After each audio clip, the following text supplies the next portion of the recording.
Ya, haleluya. Puji nama Tuhan. Shalom. Shalom. Kalau masih sudah diberikan kekuatan sama Tuhan lewat kebangkitan Tuhan, kalau masih shalom. Shalom. Sekali lagi shalom. Berikan suara-suara buat Tuhan Yesus. Haleluya, haleluya. Sekali lagi kami mengucap syukur buat Pak Wira telah datang hadir di tempat ini bersama rekan. Datang jauh from USD Bapak Ibu Yesus. Haleluya. Kita akan diberkati lewat firman Tuhan yang akan disampaikan oleh beliau. Mari kita akan mulai ibadah kita pada malam hari ini. Kita teguhkan, kita siapkan hati kita buat ibadah kita sore hari. Mari kita tunduk kepala, datang kepada Tuhan. Bapak, terima kasih Tuhan, mengucap syukur buat sore hari ini Tuhan, atas anugerah-Mu ya Tuhan. Setiap kami boleh hadir Tuhan di ibadah Paskah Tuhan, di mana Engkau telah bangkit bagi kami Tuhan. Engkau bangkit mengalahkan maut, Engkau bangkit bahkan mengalahkan segala penyakit persoalan kami Tuhan.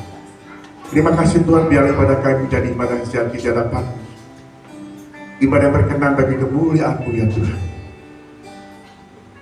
Tuhan, kami memeningkan Engkau, kami bersuka cita Tuhan atas kebangkitan-Mu ya Tuhan, bagi setiap kami ya Tuhan. Kami harusnya binasa, kami beroleh hidup kekal Tuhan. Terima kasih Bapa, terima kasih Tuhan.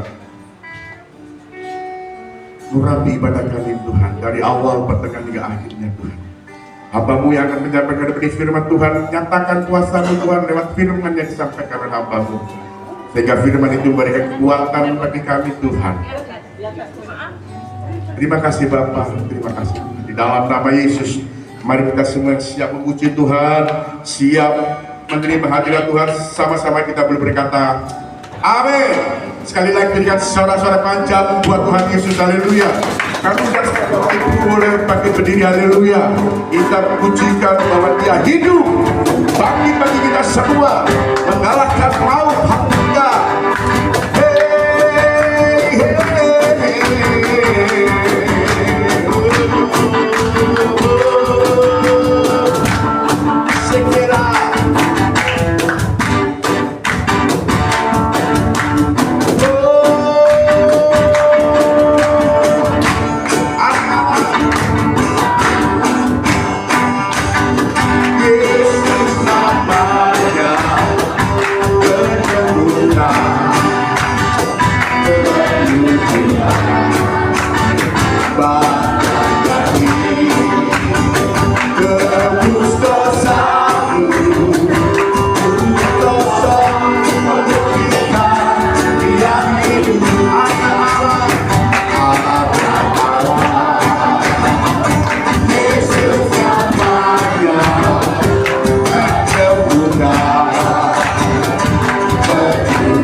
sorak-sorak panjang sekali lagi buat Tuhan.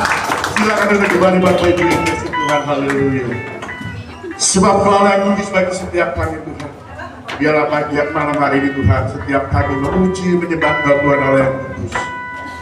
Terima kasih Tuhan. Oh haleluya. Kau Allah yang kudus bagi setiap kami. Engkau yang layak terima segala pujian, hormat dan kemuliaan. Kami percaya Tuhan Kau hadir di tengah-tengah kami. Engkau bersama yang di atas setiap pujian dan menyembah kami. Ini hati kami yang menyembah. Terima kasih. Haleluya.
Yang layak kami dirikan dengan aku.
dicurahkan di tempat ini.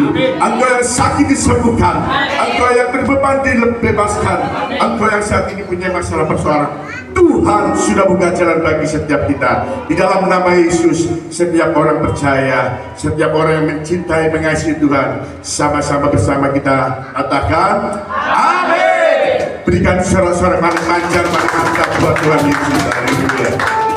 Dia bangkit mengalahkan maut, amin. Dia bangkit mengalahkan segala masalah persoalanmu. Dia bangkit mengalahkan sakit penyakit. Amin. Boleh dong sekali lagi berikan suara-suara panjang kalimat buat Tuhan. Haleluya.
Setiap kita percaya bahwa kita dibebaskan Tuhan, amin. Memang masalah-persoalan masih ada, tetapi ketika kita mengalami persoalan itu bersama dengan Tuhan, ada kekuatan yang Tuhan beri, amin. Boleh dong suara-suara sekali lagi yang panjang buat Tuhan. Dia Raja bagi kita semua, haleluya.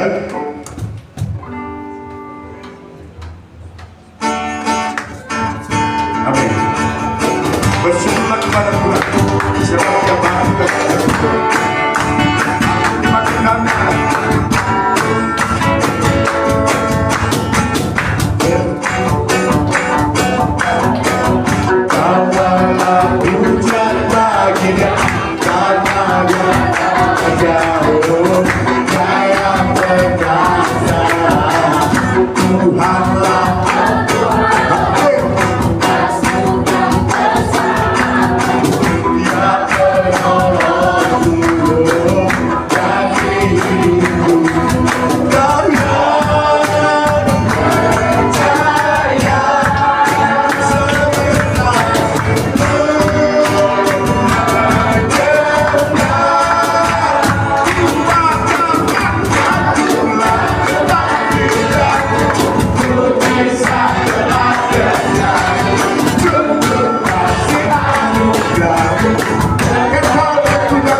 Kami percaya Tuhan, Kau bertahta bersemayam atas setiap pujian dan penyembahan kami. Biar apa yang kami persembahkan Tuhan boleh menjadi dupa yang harum dan menjadi kesukaan Bapa. Terima kasih Tuhan, di dalam nama Yesus semua kita berkata amin. Silakan duduk kembali Bapak Ibu yang dikasih Tuhan. Kita persiapkan hati kita menerima Tuhan pada sore hari ini. Oh haleluya. Dimuliakan, ditinggikan Kau Tuhan. Ditinggikan Yesus, Yesus, Yesus Tuhan. Kau Rajaku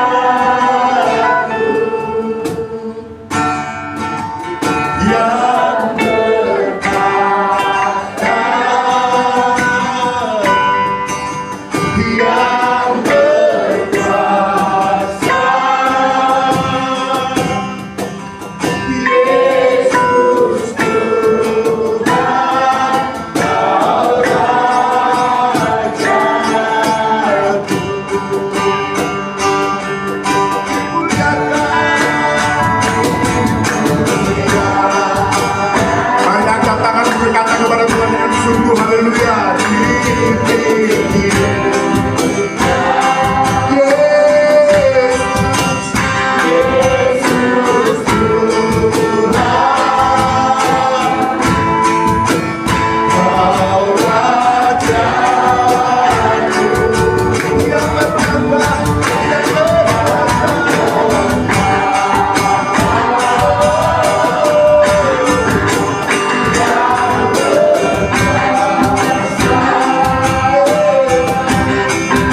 dalam mulia.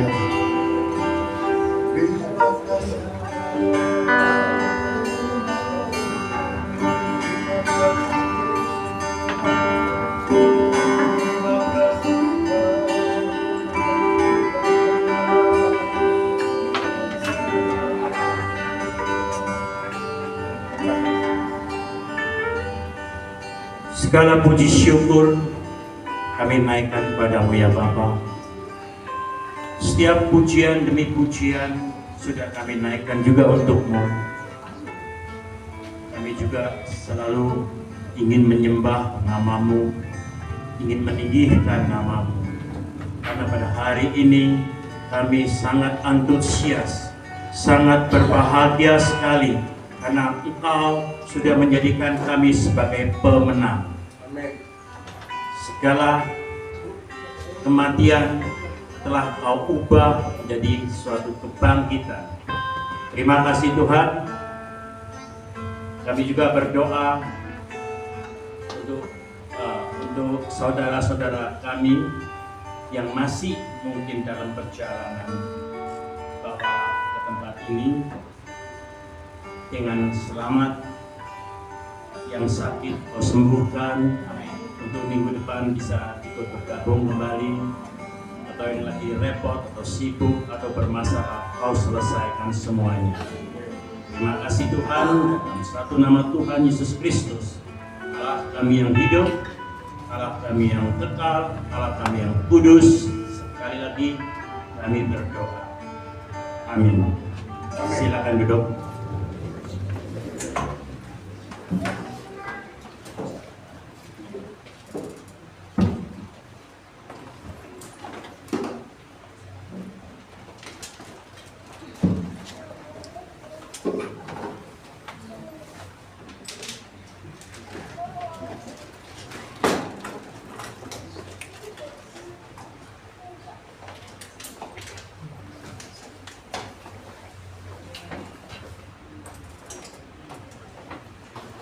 Shalom. Shalom. Ada sukacita. Amin. Hari ini adalah hari kemenangan kita. Amin. Amin. Di mana semua orang Kristen merayakan kemenangan kita untuk itu, maka kita harus tetap menang. Kita merayakan kemenangan kita, itu sebab itu kita harus tetap suara. Kita tetap kalah. Sekali lagi saya tanya, hari ini kita merayakan kemenangan kita, maka kita harus tetap menang. Amin. Sudah menang, karena sebagai anak terang, kita orang Kristen jangan lagi ada istilah kalah. Tidak boleh kalah. Apapun yang terjadi, kita harus tetap menang, karena Kristus sudah menang. Sekarang kita nih harus tampil beda. Kita bukan orang yang terpenjara karena dosa. Kita hari ini telah bebas. Kita telah menang. Ya. Tidak boleh ada istilah kalah. Kecuali terhadap istri, kita mungkin bisa kalah. Ngerti maksud saya? Iya, kalau berani ngelawan istri, waduh, kuping bisa rusak, bisa infeksi. Saya ke dokter, istri saya tanya, kenapa? Infeksi. Lu kenapa infeksi? Ya kamu ngomel, rusak. Jadi, sekarang kita ditampil beda. Kita bukan orang terpenjara, kita ini telah bebas, kita telah menang. Jika kita lihat tema itu, sudah selesai. Apa maksudnya? Sudah selesai kematian Tuhan. 3 hari dia turun di dunia maut, 3 hari kemudian dia bangkit. Itulah kemenangan yang sempurna. Tuhan Yesus berkata apa? Sudah selesai. Sudah selesai tugasnya. Sudah selesai dia menyelamatkan seluruh umat manusia yang mau percaya pada Dia. Tsunami boleh menghantam Aceh, gempa boleh memporak-porandakan setiap kota, tapi ingat, iman kita tidak boleh dirusak oleh kuasa-kuasa jahat, karena kita adalah pemenang. Kita lihat tubuh pahlawan. Apa artinya ada tubuh pahlawan? Itu supaya kita mengenang anak cucu kita sampai melihat bahwa nenek moyang kita yang berjuang melawan penjajah sudah menang. Bukan tubuh pahlawan saja, di Amerika juga ada tubuh depannya istana White House. Itu untuk menandakan bahwa inilah kita sudah menang. Kita apa tandanya? Kalau kita sudah menang, dengan apa kita membuktikan? Apa? Iman. Makanya saya bilang, apapun yang terjadi, jangan pernah kita menyerahkan iman kita. Gak usah takut mati, gak usah takut apa, semua pasti mati. Cuma tinggal waktu. Nah, waktu ini kita harus menjalankan waktu ini dengan memproses iman kebenaran kita, supaya kita layak kepada Tuhan.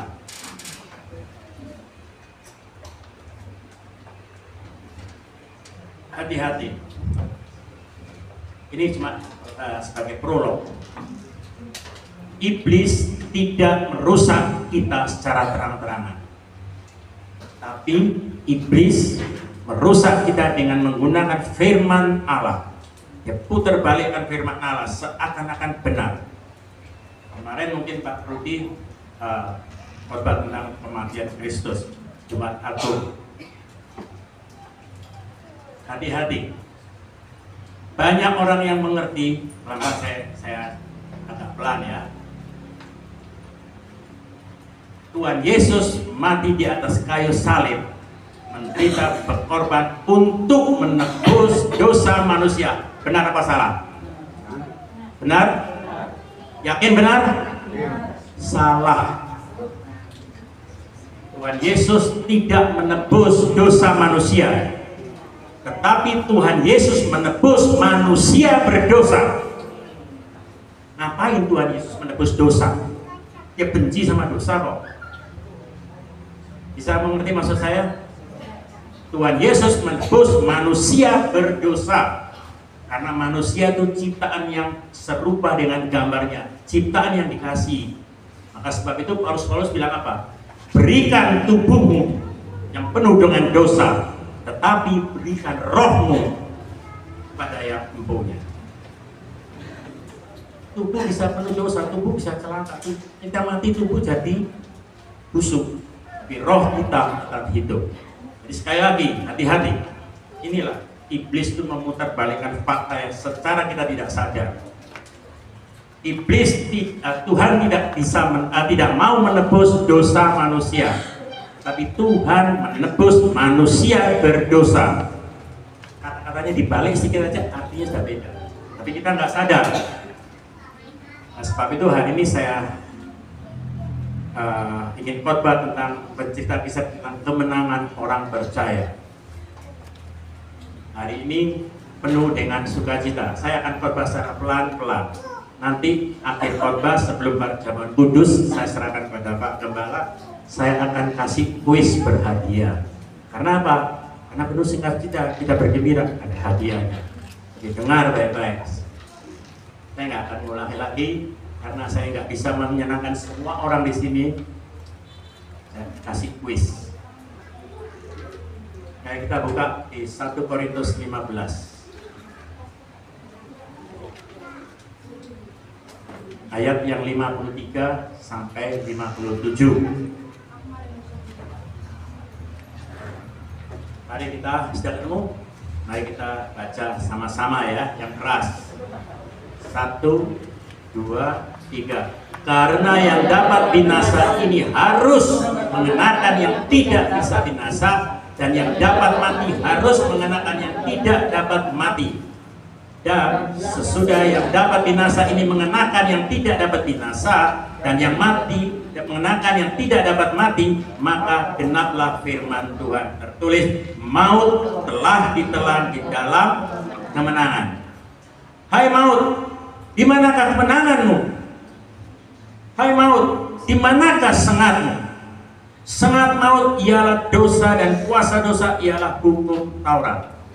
Tapi syukur kepada Allah yang telah memberikan kepada kita kemenangan oleh Yesus Kristus Tuhan kita. Amin.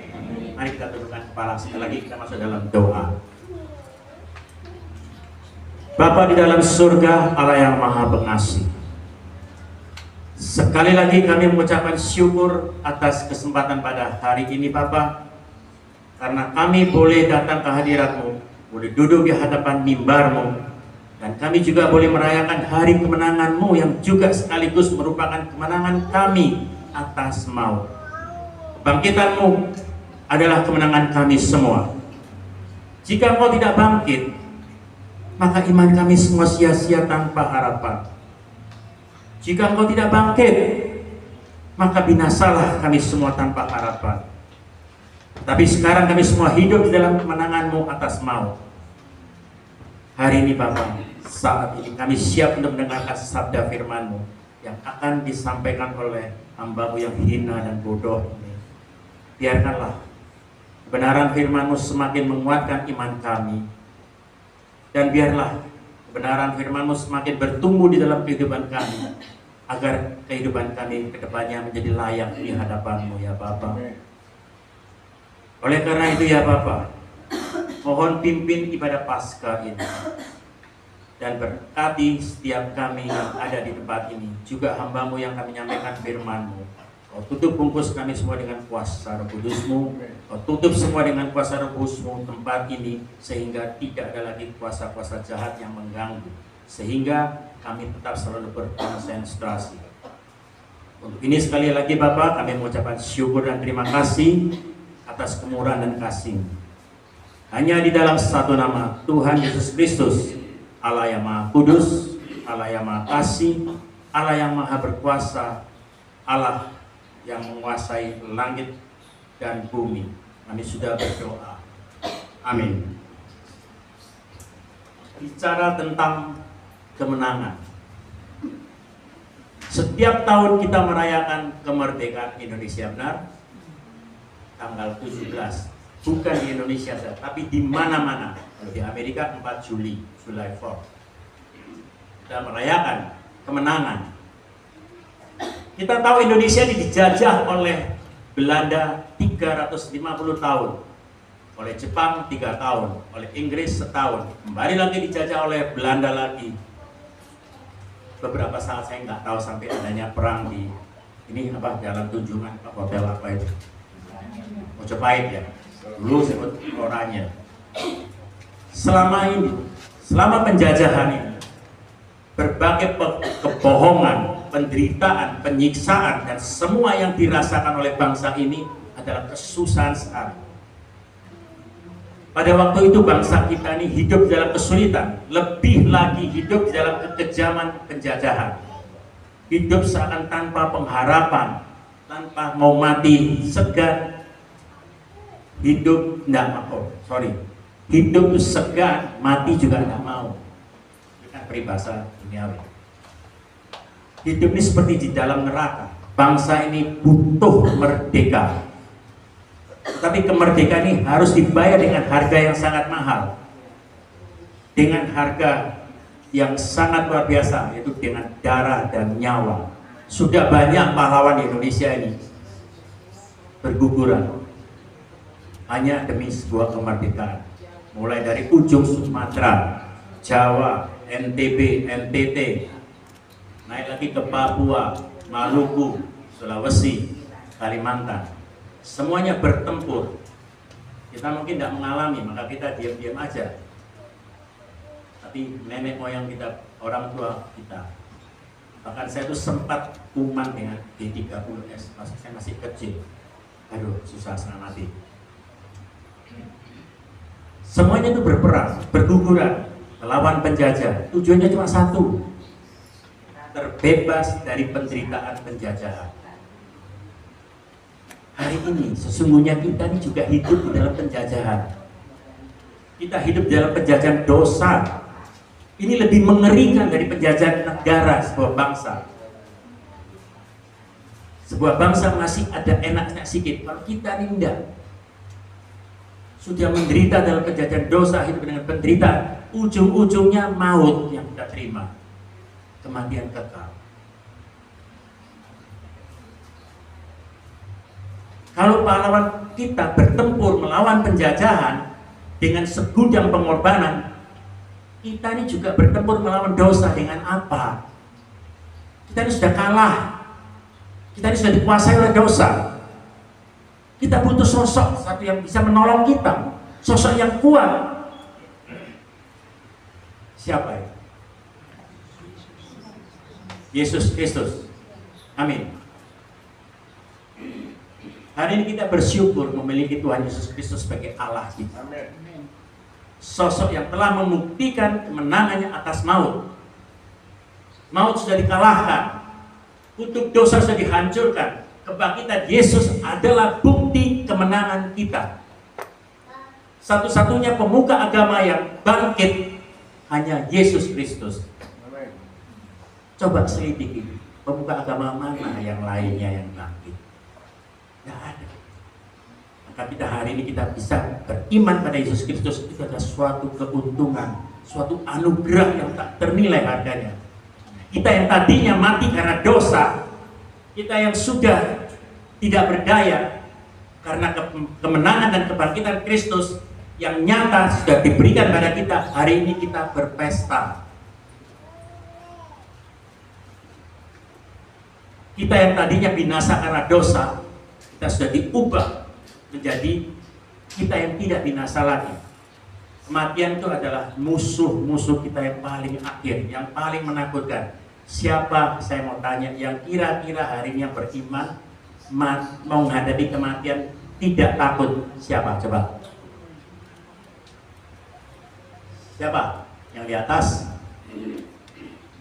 mengaku beriman pada Kristus, tapi jika menghadapi kematian, siapa yang tidak takut? Coba. Tidak ada. Saya, mungkin juga Pak Rudi. Semua orang pasti takut. Tapi semua orang tahu enggak? Detik-detik kita putus. Enggak tahu.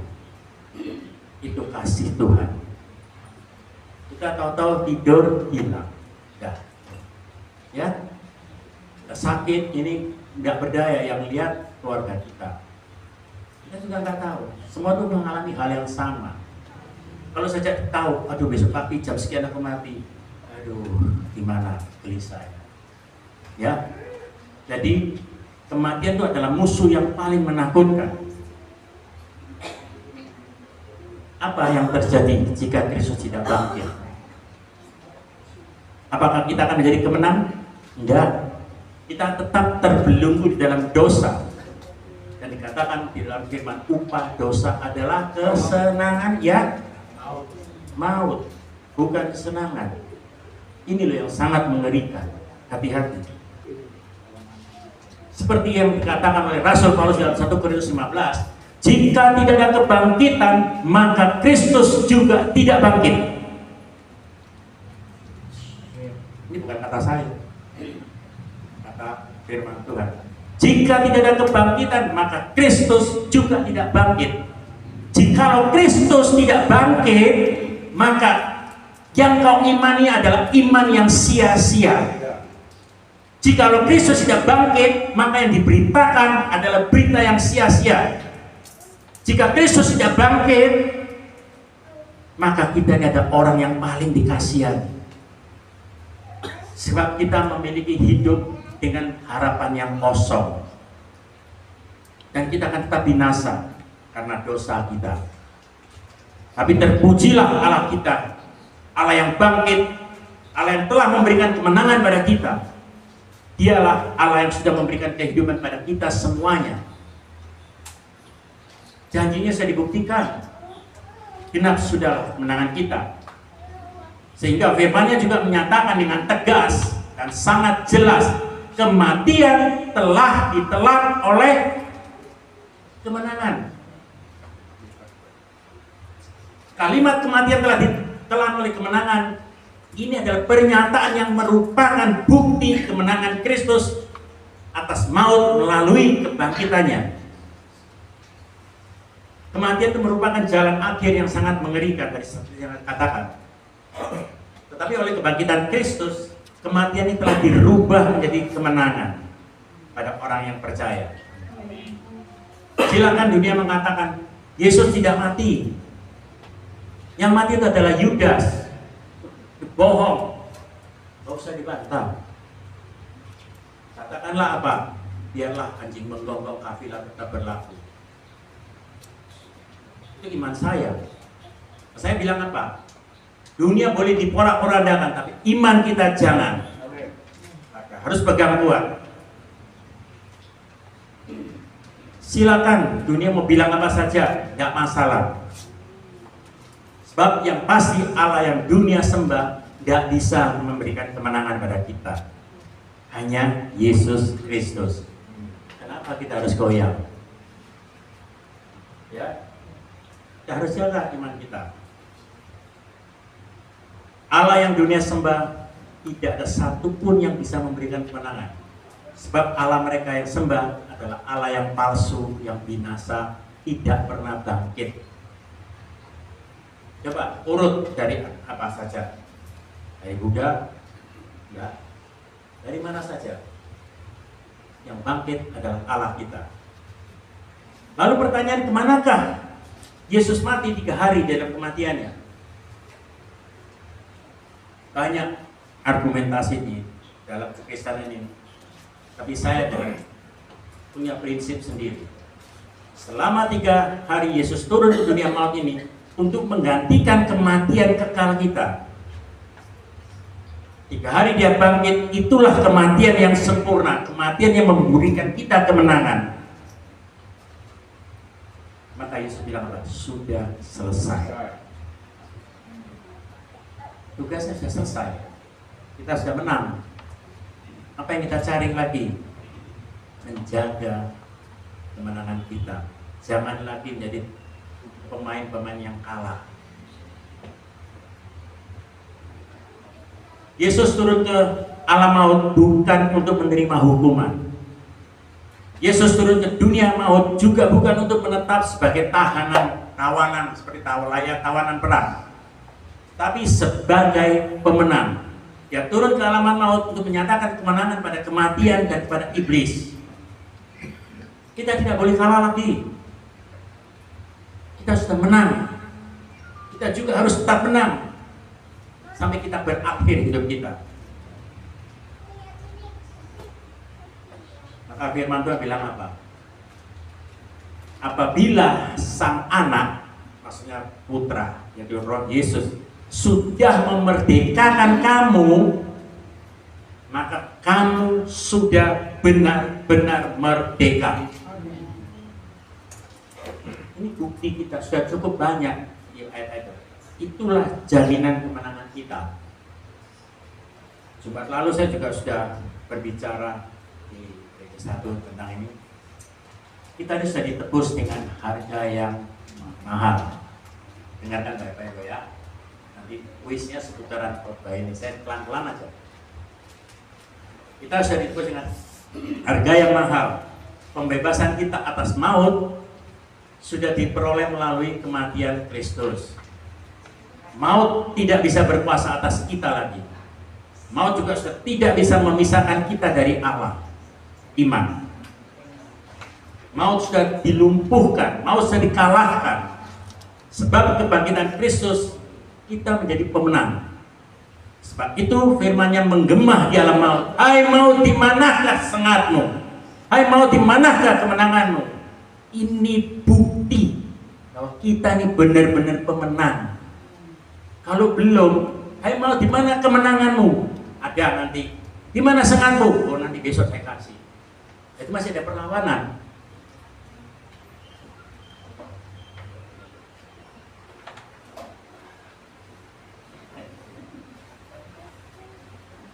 Ini nama Allah itu. menang. Kalau jatuh habis selesai saya. Di ayat yang selanjutnya yang 56. Dengar baik-baik. Sengat maut adalah dosa, dan kuasa dosa adalah hukum Taurat. Bingung kita. Ketika Yesus datang, dia bilang, aku datang ke dunia ini tidak meniadakan hukum Taurat, tapi menggenapi. Kok berlawanan? Tidak. Bukan itu. Tapi dikatakan sengat maut adalah dosa, dan kuasa dosa adalah hukum Taurat. Di sini Paulus tuh ingin menjelaskan bahwa dosa itu tidak datang tanpa pengaruh jahat. Kalau pengaruh baik, nggak mungkin. Maka saya bilang di 1 Korintus juga dikatakan apa? Baik-baik, dengar baik-baik. Pergaulan yang buruk akan merusak kebiasaan yang baik. Artinya apa? Salah satu contohnya, itu banyak maksudnya. Contoh soal, jangan kumpul sama orang yang suka meminum, pemabuk misalnya. Nanti kita ikut-ikutan. Jangan suka ikut orang yang ya hidupnya yang kacau balau. Nanti kita juga akan kacau balau. Tadinya kita baik-baik, taat akan Tuhan, suka baca renungan firman Tuhan, suka datang ke persekutuan, rajin ke gereja. Tapi karena kebiasaan yang pergaulan yang buruk itu akan membawa kita menjauh dari Tuhan. Itu jahatnya iblis.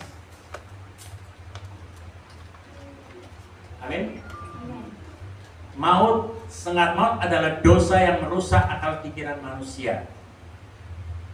Itu tadi saya bilang, iblis tidak semena-mena mensuruh Anda berbuat dosa dengan pembunuhan, perampokan, pemerkosaan. Tidak. Dia menggunakan firman Tuhan, memutarbalikkan firman Tuhan, halus tapi pasti. Contohnya banyak. Hawa, perdebatan Hawa kita baca di kitab Kejadian, itu liciknya iblis. Kalau tidak licik bukan iblis namanya. Ya. Hukum Taurat itu hanya menunjukkan dosa. Hukum Taurat hanya melarang, kamu jangan berbuat dosa. Ini loh dosa. Tapi hukum Taurat tidak memberi solusi bagaimana kita bisa mengantisipasi dosa itu sendiri. Tidak bisa memberikan solusi bagaimana kita menghindari dosa itu. Apa akibat dari dosa itu? Itu yang disebut, kalau kita hidup di dalam hukum Taurat, kita ini binasa. Hukum Taurat mengajarkan kita kebaikan, iya, tapi keselamatan bukan karena perbuatan baik kita. Banyak loh hamba Tuhan, saya salah satu contoh, saya debat sama mereka. Keselamatan karena iman plus perbuatan. Aduh, saya bilang, ya kalau itu anugerah Tuhan itu bermasalah. Salah loh. Padahal sini katakan keselamatan adalah kasih karunia, keselamatan dan anugerah, tidak ada unsur perbuatan. Baca di Roma 10 ayat 11, Roma 3 ayat 10, 11, 12. Katakan dengan tegas, tidak ada satu orang pun yang benar, semua orang sudah berdosa. Tidak ada satu orang pun yang mencari aku, semuanya berdosa. Siapa yang bilang lagi dengan perbuatan baik kita bisa dapat keselamatan? Hati-hati. Bicara tentang keselamatan karena iman, ada di Efesus 2. Bicara tentang perbuatan baik itu iman. Kalau kamu sudah beriman dengan Tuhan, buktikan dengan perbuatan baikmu supaya kamu menghasilkan buah roh. Tapi sekali lagi, karena kasih karunia, kamu diselamatkan oleh iman. Sangat jelas, itu bukan usahamu, itu bukan perbuatanmu, tapi murni pure 1000% anugerah kasih Tuhan. Nah, saya bilang, kita ini beruntung, kita hidup di zaman anugerah ini. Kalau kita hidup di zaman hukum Taurat, saya nggak bisa bayangkan ketika kita meninggal dalam ini, apakah kita bisa selamat. Saya masih meragukan. Kenapa? Kita nggak bisa berbuat baik karena kita sudah lahir dari benih dosa. Kita yang hidup di zaman anugerah ini loh. Kita nggak bisa. Kita masih butuh. Alasannya apa? Saya di Amerika datang dari full gospel. Dia pangkatnya itu presiden yang sering membawa firman. Nah, saya nggak tahu, saya ini waktu saya mengajarkan persekutuan doa di Amerika, saya mengajarkan tentang doktrin keselamatan, lalu dia tanya sama saya. Nah, pertanyaan ini saya juga bingung, ini menjebak saya, apa dia memang nggak mengerti? Kalau dia tidak mengerti, ya kok jadi presiden di Full Gospel di Jakarta, Ciputra, Full Gospel, chapter Ciputra. Ya, kalau nggak ngerti, kamu sering bawa firman. Loh, kok bisa jadi presiden? Tapi kalau kamu mengerti, kok tanya sama saya? Ini kan jebakan. Saya nggak apa-apa. Karena saya berdiri di mimbar, saya harus menjawab. Saya bilang, ini bisa ditiru sama kalian. Pak Wira, apakah orang yang sudah diselamatkan itu, orang yang sudah percaya dengan iman, pasti diselamatkan? Ya, pasti. Karena itu firman Tuhan. Lalu bagaimanakah jika orang yang sudah beriman lalu masih melakukan dosa? Saya jawab, keselamatannya dipertanyakan, apakah dia sudah selamat? Loh, ya benar kan? Kalau orang diselamatkan, dia sudah tidak mau. Saya tidak jawab, saya jawab lagi gini. Sebelum saya menjawab panjang lebar, saya mau bertanya. Jadi kalau ada orang yang bertanya sama Anda, apakah keselamatan ini bisa hilang? Jawabannya tidak. Kalau dia tanya lagi, bagaimana kalau orang yang sudah diselamatkan tapi masih berbuat dosa? Nggak usah dijawab, nanti kamu kejebak, nanti ada perdebatan. Cukup tanya gini. Kalau saya boleh tanya enggak sebelum saya menjawab? Ya pasti bilang silakan. Saya jawab, dan saya juga tanya, kalau menurut Anda, apa bedanya hidup di dalam dosa dengan jatuh di dalam dosa? Ya, gampang kan? Oh, dia cerita, hidup di dalam dosa itu begini. Orang sudah tahu salah, sudah tahu tidak boleh, tapi masih melakukan. Tapi kalau jatuh dalam dosa, kita kan orang yang lemah, yang rentan dan berbuat jatuh dalam dosa. Nah, jawabannya kan sudah benar kan? Dan kamu sudah bisa jawab, kok tanya lagi? Artinya dia akan menjebak. Nah, kita juga jangan terjebak. Ini sering dipertanyakan dengan agama-agama lain. Karena khususnya agama Buddha itu sangat-sangat beda sekali. Karena agama Buddha itu perbuatan baik yang membuat kita tuh naik ke surga. Beda dengan kita. Jadi jangan sampai kita sembarangan, kita harus pakai hikmat. Ya, ayat yang ke-57, ayat yang terakhir.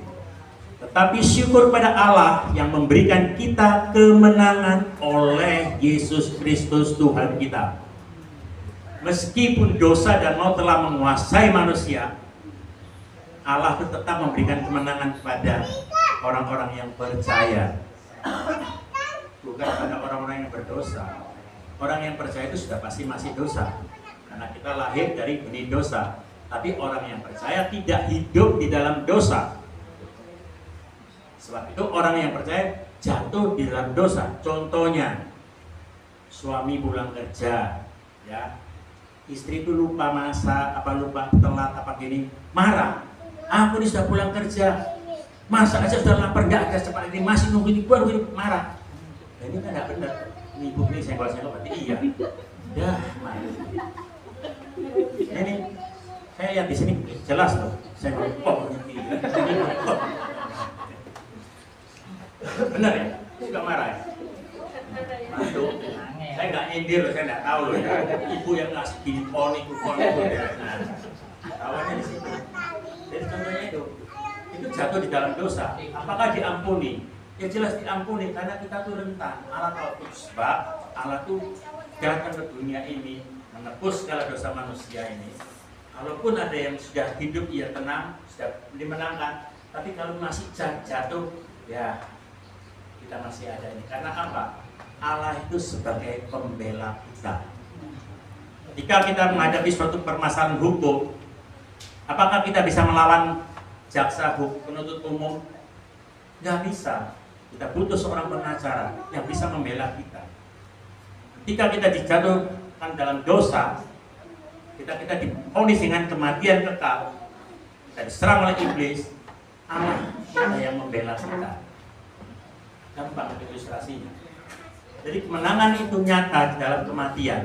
Itu terbukti dengan adanya kebangkitan Kristus.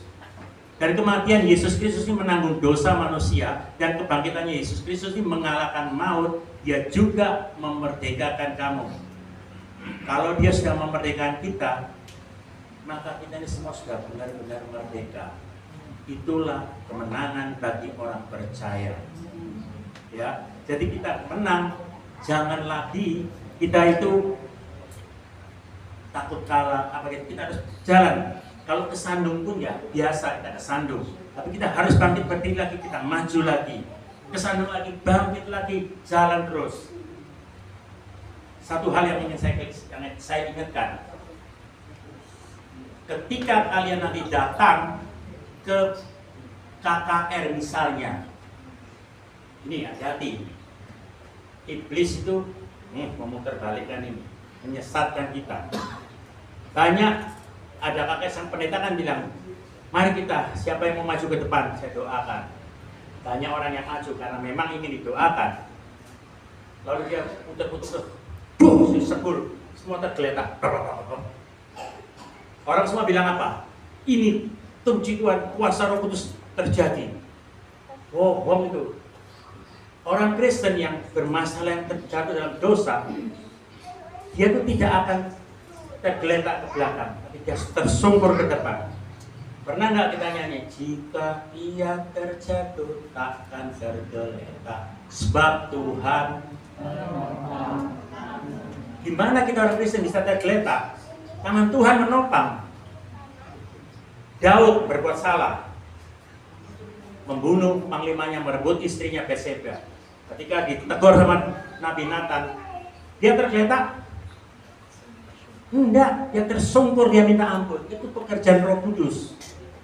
Dan kita pun juga tersungkur karena di dalam kita ini ada Roh Kudus. Efesus 1 ayat 13 dibaca. Di dalam dia ketika kita mendengar firman kebenaran, diulangi lagi. Di dalam dia ketika kita percaya, kita dimeteraikan. Meteraikan itu apa? Milik Kristus. Sebab ketika kita terjatuh, kita tidak akan tergeletak. Sebab Tuhan menopang tangannya. Jadi hati-hati, kalau Anda ikut KKR, janganlah ikut-ikutan orang-orang tergeletak. Saya sampai hari ini saya bertaruh sama teman saya, siapa yang membawa saya ke pendeta yang paling top dah, yang bisa bikin kita menggelepar-gelepar. Saya tantang kok, gak pernah ada yang berani bawa saya. Di Amerika pun saya juga gitu. Kenapa? Ini menyesatkan. Kita berdosa, kita tersalah, tersakiti. Kita tuh tersujud, menyujud, sembah Tuhan. Tuhan, aku menyembahmu. Nah, kalau tergeletak itu gimana kita menyembah Tuhan? Itu bukan pekerjaan Roh Kudus. Ini loh di sini. Kita harus berubah pikiran, mindset kita. Ketika kalau punya kesempatan, beli buku di Maranatha, Heaven So Real, surga itu nyata. Ada yang bahasa Indonesia, baca baik-baik itu. Jadi Anda tuh bisa takut. Berjuta-juta seperti lautan api, seperti pasir, orang Kristen masuk di api neraka. Kaget nggak kita? Kaget.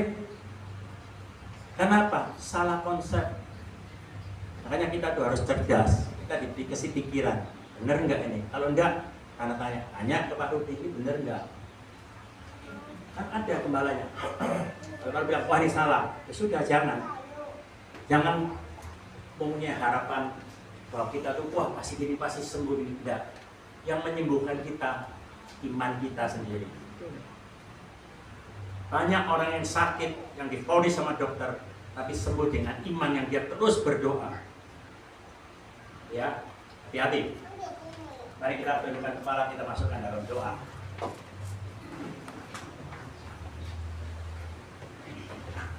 Bapak, sekali lagi kami mengucap syukur dan terima kasih atas kebenaran firman. Dan hari ini kami datang, kami mendengar firman kebenaran-Mu. Kami diberi pengertian tentang firman. Kami dicelupkan mata hati kami. Kami dicelupkan lagi telinga hati kami.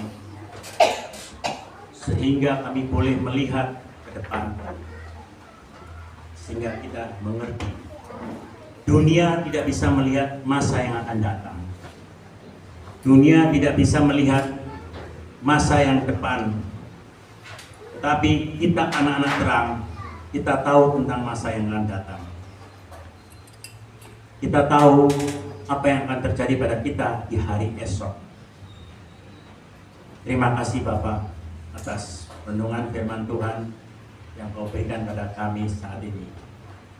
Kami percaya Tuhan, dengan menggunakan firman-Mu yang akan merubah dari rasa ketidaktahuan kami menjadi rasa tahu, dari rasa ketakutan pada kami menjadi rasa ketidaktakutan. Kami tadi, kalau kami salah mengerti tentang kebenaran firman-Mu, tapi pada sore hari ini kami boleh diberi pengetahuan sedikit demi sedikit sehingga kami disadarkan dan kami beroleh kemenangan ini. Terima kasih Bapa. Hanya di dalam satu nama Tuhan Yesus Kristus, Allah kami yang kudus, Allah kami yang penuh dengan kasih, yang berkuasa, kami sudah berdoa. Mari kita semuanya sama-sama mengatakan amin. Hari ini saya akan kasih kuis ya. Soalnya saya harus segera pergi.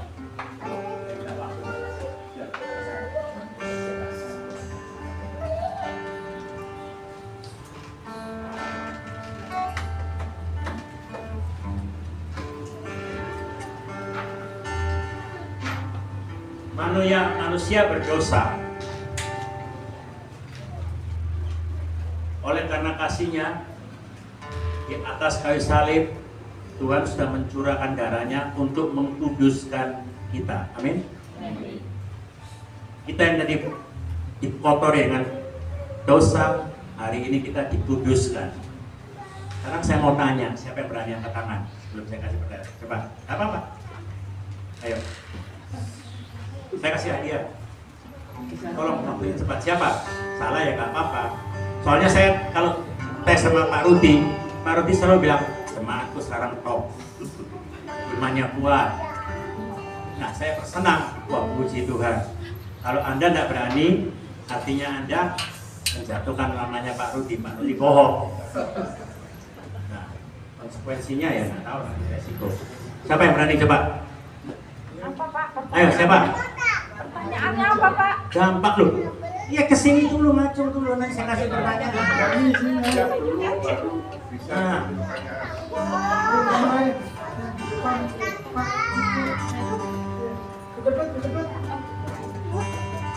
kalau jawabannya benar, saya cuma butuh 2 orang. Bentar, satu-satu aja, satu-satu dulu. Ya, jangan di sini. Jawabannya di sini. Oh, siapa tahu. Iblis itu kan.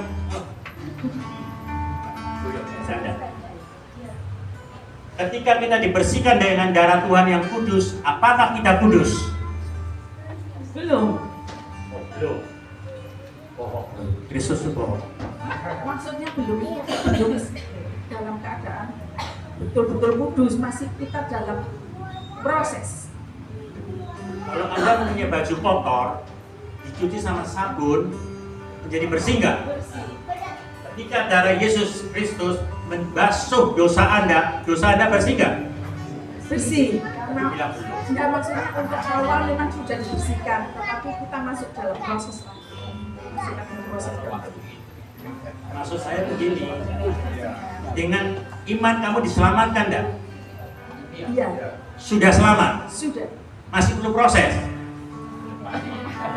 Enggak perlu Pak. Kok kudus perlu proses, ini kok selamatkan? Seperti bohongin saya.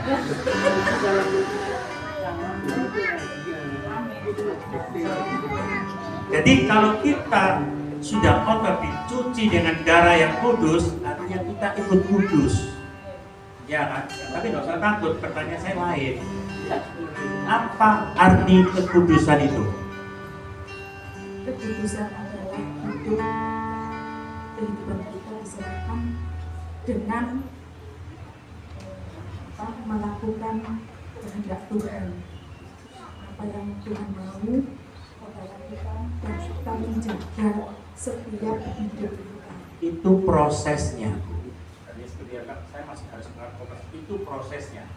Yang saya maksud, apakah arti kekudusan itu? Itu dalam kesucian. Itu dalam kesucian. Kalau kita dicuci dengan darah yang kudus, otomatis kita kudus, ya kan? Jadi maksud saya, apa arti kekudusan itu? Kudus karena sudah dibersihkan dari darah Kristus. Kita adalah sesuai dengan Kristus. Siapa yang mengatakan ini benar? Coba. Gak ada yang berani. Tapi salah. Siapa yang mengatakan salah? Benar. Siapa yang katakan benar? Coba angkat tangan. Kudus itu Satu. murni suci. Oke, sebentar. Siapa yang katakan salah? Satu. Yang lainnya nggak ngerti. Ini nggak ngerti loh, katanya imannya ke ini semua. Sifat kudus suci murni. Ini. Dengar baik-baik ya. Kekudusan ini artinya dipisahkan. Arti kekudusan itu dipisahkan dari hidup yang lama, sudah dikuduskan, ditarik ke hidup yang baru. Ini dipisahkan. Prosesnya itu ya harus menjaga kekudusan kita. Jadi salah apa benar? Benar. Banyak yang ngomong salah. Jadi gimana? Tapi sifat kudus itu suci. Hah? Sifat kudus. Ya wis lah, nggak apa-apa lah wis. Aku ngalah wis, nggak apa-apa wis. Waduh. Coba dibuka dah. Coba dibuka dulu, tunjukkan bahwa ini hadiah murni dia. Jadi sekali lagi, arti kekudusan itu adalah dipisahkan dari hidup yang lama menjadi hidup yang baru. Ya, dipisahkan. Ya.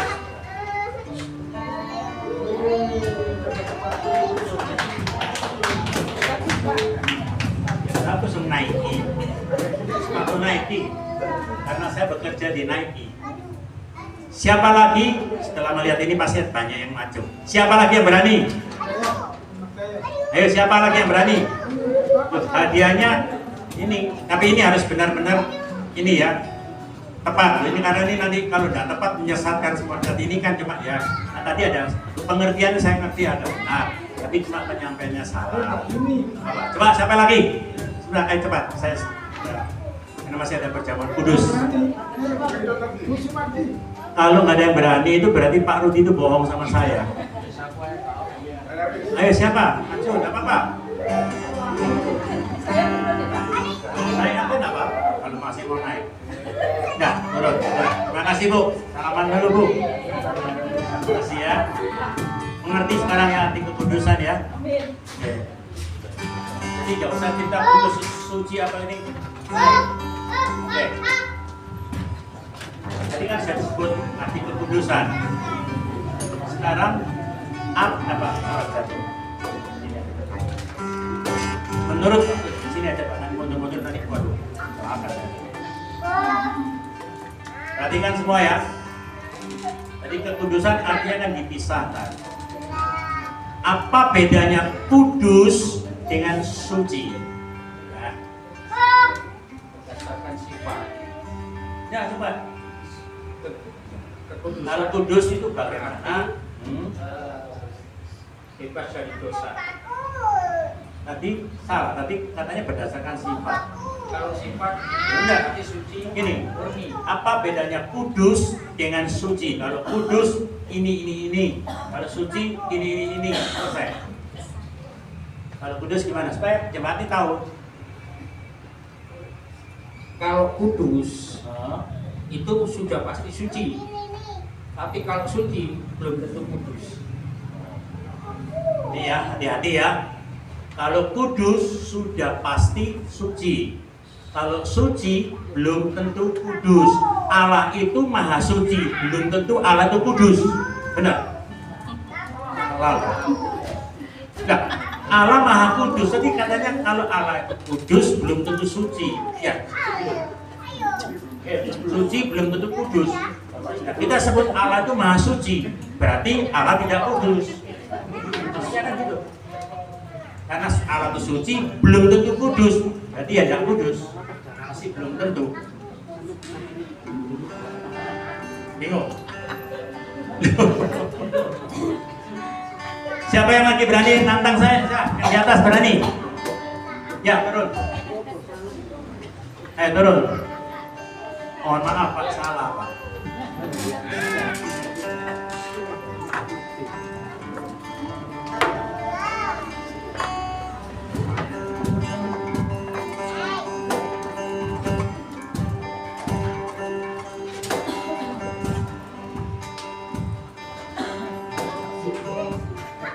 Belum jawab, saya ketawa dulu.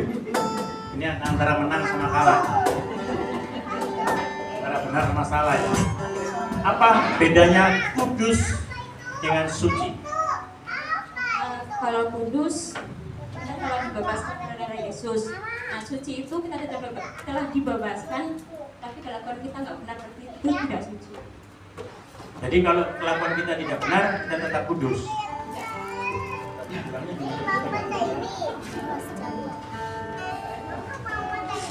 Kudus kita telah dibebaskan oleh darah Yesus. Kalau suci itu kekudusan yang diberikan oleh Tuhan itu kita tetap jaga. Saya tanya bedanya itu, jadi masih terlalu jauh. Kalau nggak ada yang bisa jawab, saya serahkan dari kepada Pak Rudi saja ya. Karena saya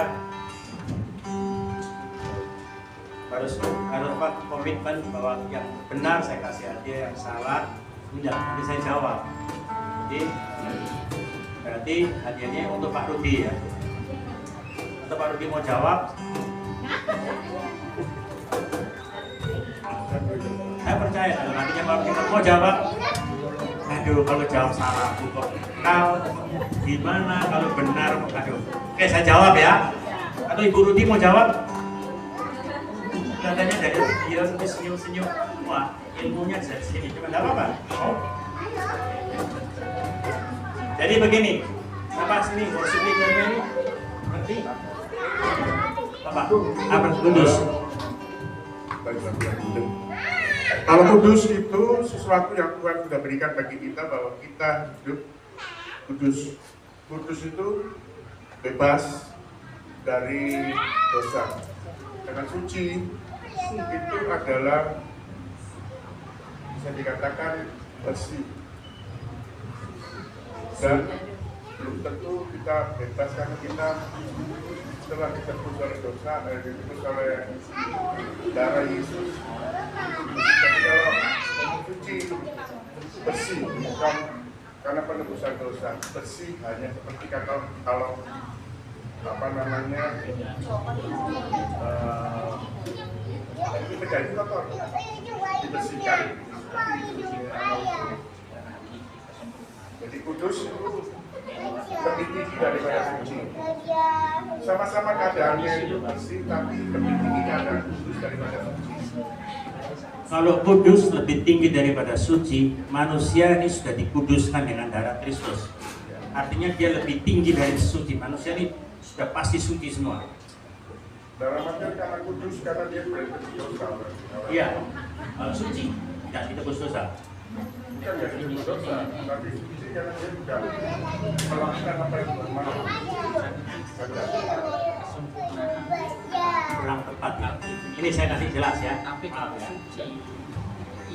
Dengar baik-baik ya. Apa arti kudus dengan suci? Kita nanti bisa mengerti. Kudus itu lebih merujuk kepada sifat dasar Tuhan.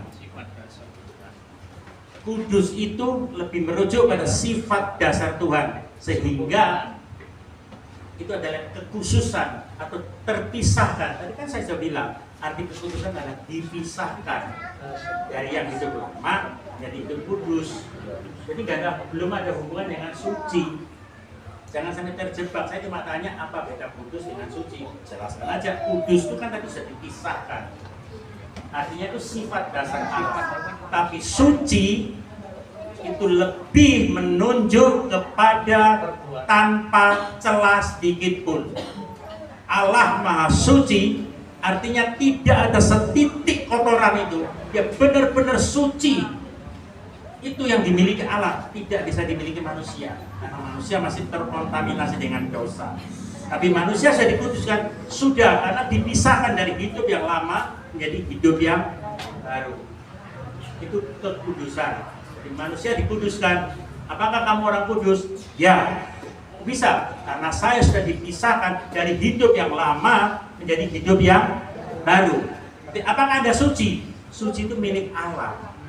Arti kata suci itu tidak ada setitik kotoran, tidak ada setitik dosa, benar-benar pure 1000%, bukan 100% lagi, pure 1000%, bahkan 10.000%, benar-benar suci. Makanya manusia berdosa itu tidak bisa melihat wajah Allah, karena dia benar-benar suci. Jadi ngerti ya, arti kudus dengan arti suci beda. Kalau kita orang kudus, ya karena kita sudah dikuduskan. Di 2 Petrus, saudara, menurut gereja yang kudus dan am. Gereja itu siapa? Kita yang kudus dan am asli.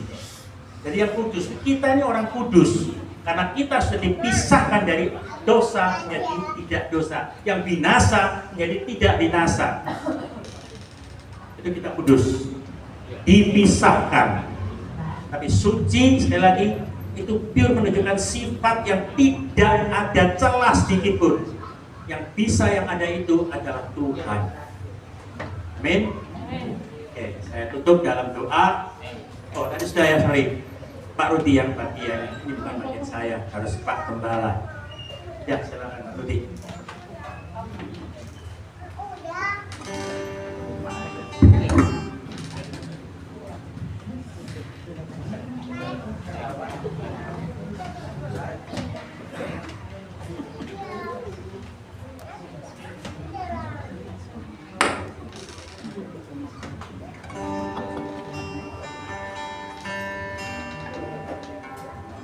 Baik Bapak Ibu, kita sudah diberkati firman Tuhan yang begitu luar biasa.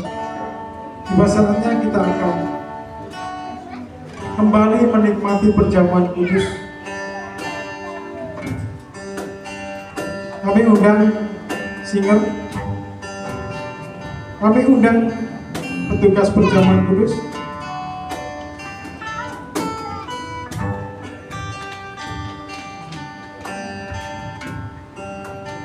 Bapak, sungguh hati kami limpah dengan syukur. Kalau firman-Mu meneguhkan, menguatkan setiap kami. Berkati hamba-Mu, Bapak Wira. Terima kasih Tuhan buat pelayanannya. Biarlah kami semua semakin didewasakan. Kami semua semakin boleh mendapat pengertian yang baru. Sungguh kami bangga punya Allah seperti Engkau. Engkau telah menyelesaikan tugas-Mu sehingga kami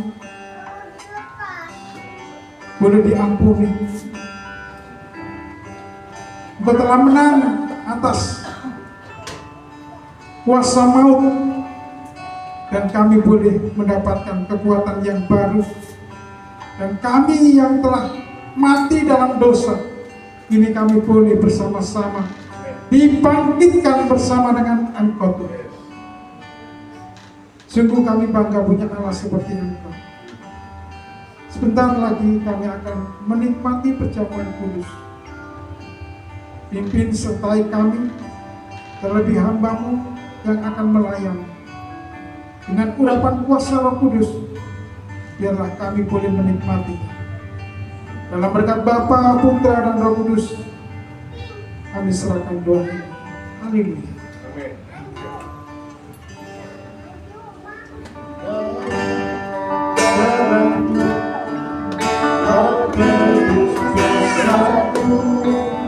Dengan nyawamu, membuka hidup.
sujud kepada Tuhan.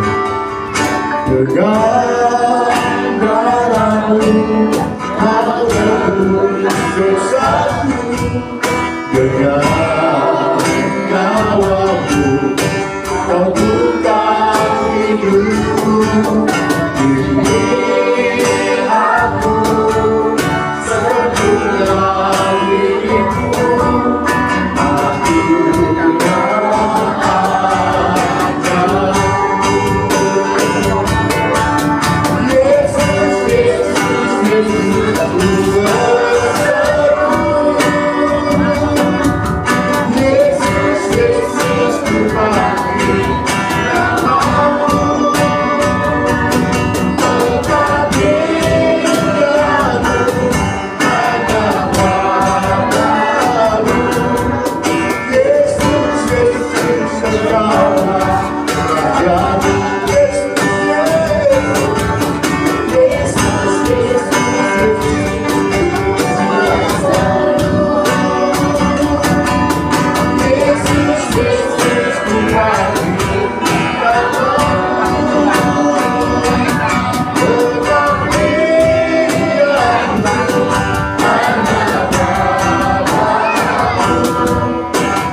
Bapak Ibu semua sudah mendapatkan roti dan anggur. Baik. Ya, yang di atas sudah semua.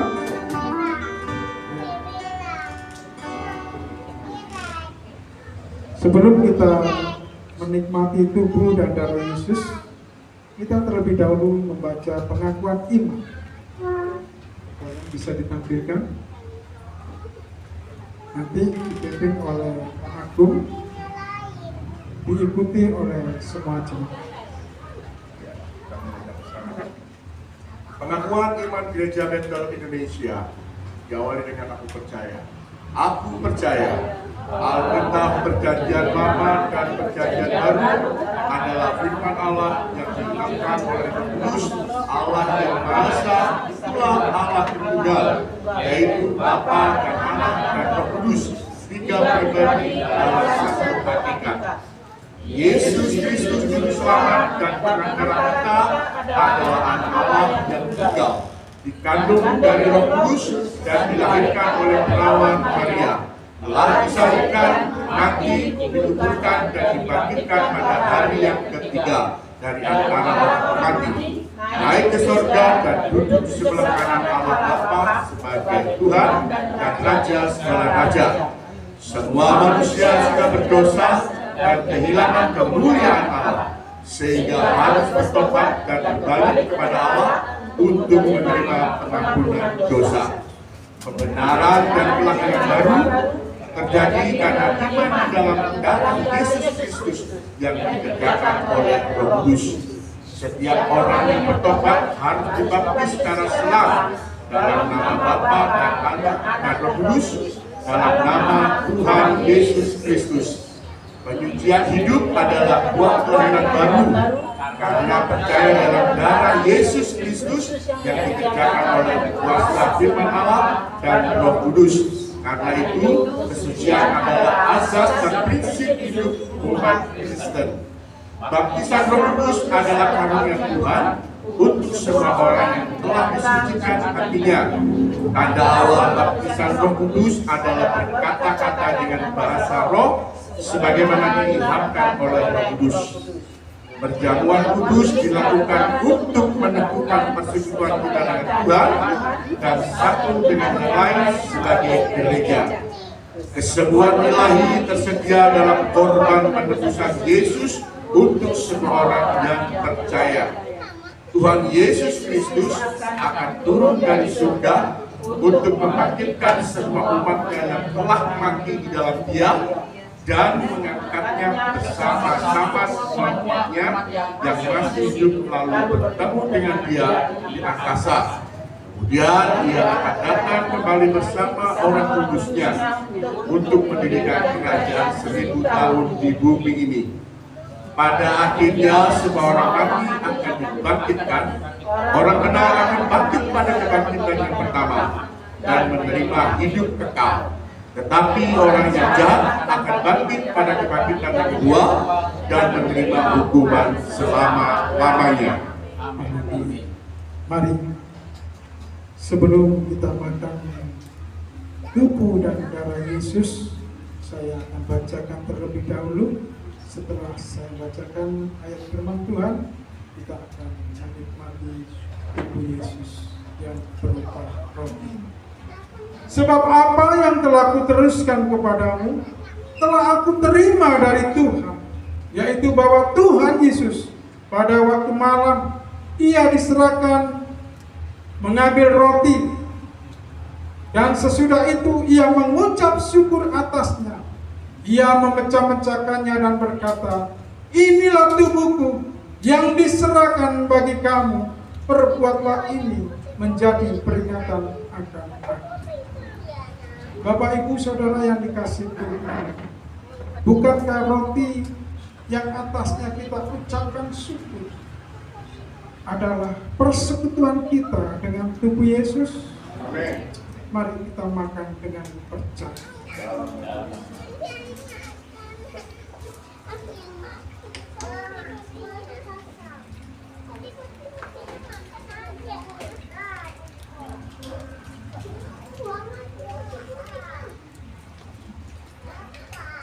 Kita akan cawan lebih tinggi dari kepala kita. Sebelum sama-sama kita minum, kita akan bacakan ayat firman Tuhan. Demikian juga Ia mengambil cawan sesudah makan lalu berkata, "Cawan ini adalah perjanjian baru yang dimeteraikan oleh darahku.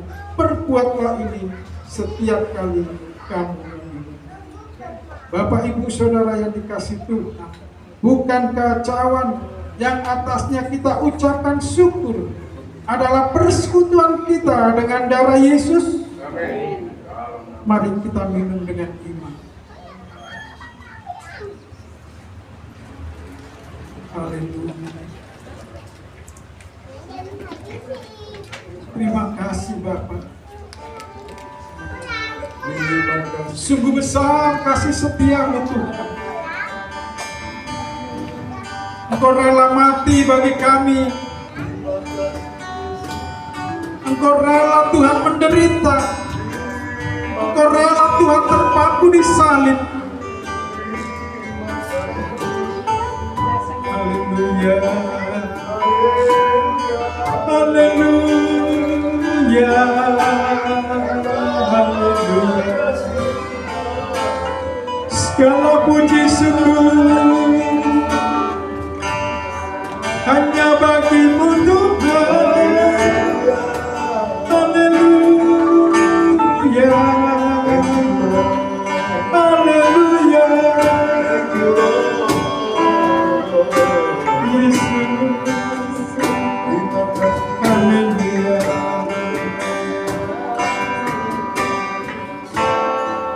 Terima kasih Bapak. Sungguh kami mengucap syukur buat pengorbananmu di atas kayu salib. Dan hari ini kami boleh memperingati kebangkitan-Mu Tuhan. Kau telah menang atas maut. Sungguh kami bersyukur Tuhan, punya Allah seperti Engkau. Dalam nama Tuhan Yesus, kami yakin Tuhan terus memberi kemenangan kepada kami. Terima kasih Bapa, kekuatan yang baru mengalir atas setiap umat-Mu. Sebentar, kami akan menaikkan doa syafaat. Kami percaya Tuhan, biarlah setiap doa-doa yang dinaikkan kiranya berkenan kepada-Mu. Dalam berkat Bapa, Putra, dan Roh Kudus. Haleluya.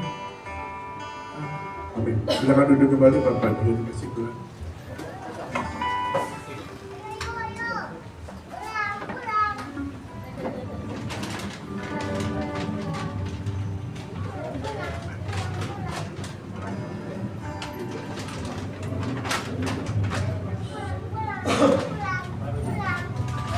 Bapak Ibu, kita satukan hati, sama-sama berdoa syafaat. Kembali kami mengucap syukur Tuhan karena Engkau sudah memimpin ibadah Paskah dari kebangkitan Tuhan dari awal pertengahan sampai selesainya. Dan kiranya kami juga bersyukur telah menerima berkat firman-Mu yang menjadikan kami dikuatkan, diteguhkan untuk kami selalu mengingat akan pengorbanan-Mu. Materaikan setiap kebenaran firman-Mu ke dalam roh hati kami yang paling dalam. Dan biarlah firman-Mu menjadikan kami sebagai lebih dari pemenang. Kami percaya dengan berkat firman-Mu yang sakit sudah disembuhkan, yang lemah sudah dikuatkan, dan yang mengalami permasalahan Tuhan sudah berkati. Terima kasih Bapa, terima kasih Kau berkati hamba-Mu Bapak Ira, berkati dalam kesehatan, kekuatan, dan Kau juga berkati keluarga, begitu pula kerjaan dan usaha bisnisnya maupun pelayanannya. Kau pakai lebih heran lagi, tambah-tambahkan hikmat, marifat, dan kewahyu. Dimanapun hamba-Mu melayani, Tuhan memberkati. Dan Kau pula memberkati penata layanan, baik WL, singer, pemusik, maupun penerima tamu dan penata lain, baik media sosial. Dan Kau berkati mereka semuanya. Dan kami juga berdoa bagi Bapak Gembala kami, kiranya Tuhan memberkati dalam kesehatan, kekuatan, dan semangat. Itu pula Kau berkati rumah tangga keluarga, istri dan Kau berkati keluarga, pekerjaannya, Kau berkati penggembalaannya. Biarlah menjadikan jemaat GBI GSM ini menjadi jemaat yang takut akan Tuhan, dan terus mengubah untuk menjadi serupa karakter Kristus Yesus Tuhan, untuk menjadi jemaat yang dewasa Tuhan yang tidak tambah-tambahkan hikmat, marifat, dan kewahyuan. Biarlah nama Kristus selalu berdoa. Terima kasih Bapa, terima kasih Tuhan. Kami juga berdoa untuk anak-anak-Mu atau jemaat-Mu yang saat ini tidak hadir Tuhan. Apapun permasalahan yang mereka alami saat ini, kami percaya Engkau sudah memberkati mereka semua. Dan kami bangsa dan negara kami, mulai dari pimpinan yang tertinggi, Bapak Presiden dan Wakil Presiden, DPR dan MPR, dan pejabat TNI Polri, sampai pemerintahan daerah, gubernur, wali kota, dan sampai tingkat yang terbawah RW. Kiranya Tuhan memberkati mereka untuk mereka melayani masyarakat, bertanggung jawab, takut akan Tuhan, dan kau pakai untuk kemuliaan nama Tuhan. Biarlah bangsa dan negara kami, Tuhan berkati. Kami juga berdoa Tuhan untuk lingkungan tempat ini yang saat ini kau pakai sebagai alat kemuliaan Tuhan. Biarlah gereja ini untuk menjadikan alat kemuliaan, bertambah-tambahkan jiwa untuk datang, untuk bisa memuji, menyembah, dan memuliakan nama. Percaya Tuhan, tidak ada yang mustahil bagi Tuhan. Terima kasih Tuhan, biarlah Kau juga memberkati tetangga kiri kanan muka belakang, biarlah Tuhan berkati mereka semua.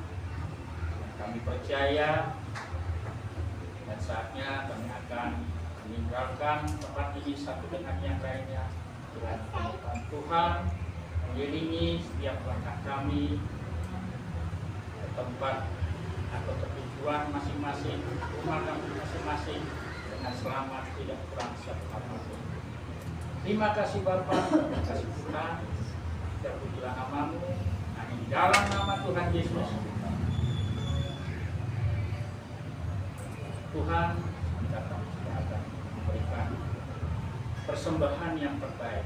Biarlah persembahan ini untuk memperlebar kerajaan-Mu, dan Kau berkati tangan-tangan yang memberi.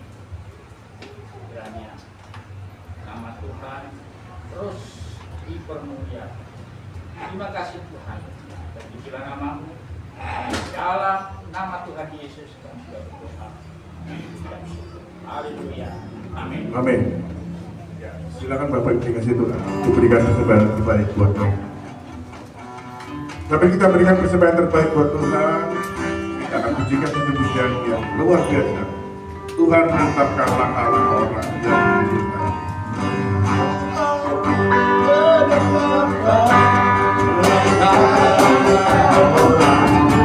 Yang hidupnya berkenan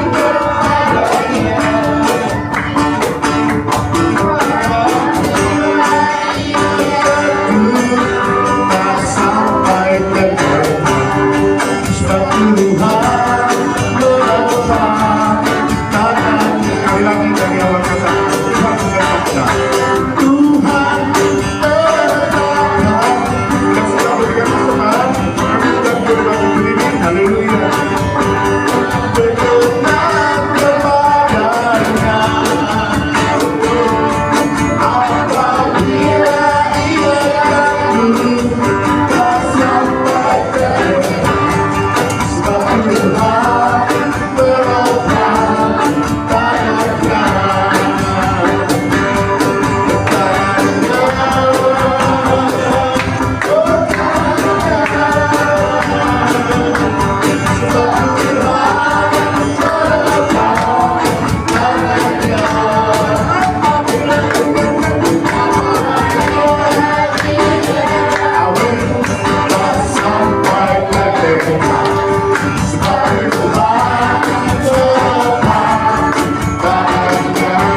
Terima kasih atas persembahan Bapak Ibu Saudara semua.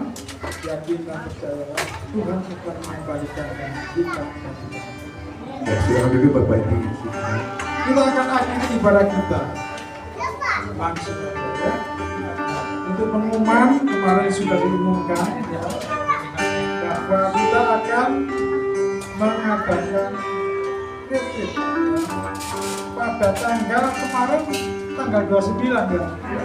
Ternyata ada jadwal, jadi saya nggak bisa melakukan pelayanan tanggal 29. Jadi kita akan tanggal 30. Ya, nanti siapa yang mau ikut bisa daftar Pak Aku atau Pak Lukas atau Pak Sulu ya. Ya, mungkin seperti itu. Dan kalau ingin ikut ya, kemarin dari pihak Bamak Surabaya mengharapkan dari kita satu rombongan, satu demo ya.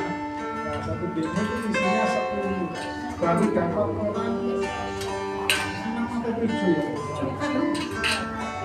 Siapa lagi yang mau ikut monggo ya, disediakan transport di depan sini ya. Kita kumpul sama-sama jam setengah 5, jam 5. Baik Bapak Ibu, demikian pengumuman. Selanjutnya kita akan akhiri ibadah kita. Dan semua penutup ini kita pujikan satu pujian. Kami memuji kebesaran. Kami memuji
Sungguh hati kami limpah dengan syukur, sebab besar kasih setia Tuhan yang telah memimpin ibadah Paskah dari awal pertengahan hingga akhirnya.